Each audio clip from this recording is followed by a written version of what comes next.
Alright, so I'm gonna have to try and get all this done, and then hopefully I can get on here and do a live stream.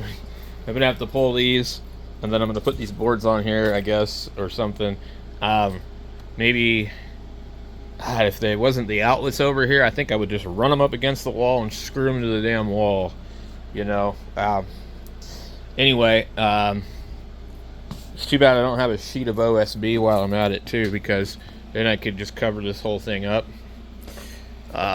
They did some weird stuff here. They kind of had, originally they had built shelving in here, and then there was like some goofy cabinet that had been removed out of the house. They put it in here.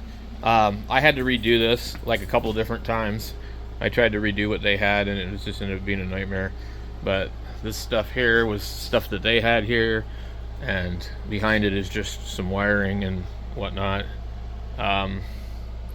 But I gotta do something with these, and I guess if I removed all this stuff here, you know, it might help. I think I'm gonna hang the inverter from here, depending on the height of it. We'll see if I have enough clearance. I think I need 26 inches. So take a look. So we get about 28 to the top there. It's gonna be a little too close for right there. If it was not, see, this thing sticks out and this thing is right here. We got that in the way. So I probably need to be up about here. Realistically, I think you just move this all the way up here and mount it as high as possible.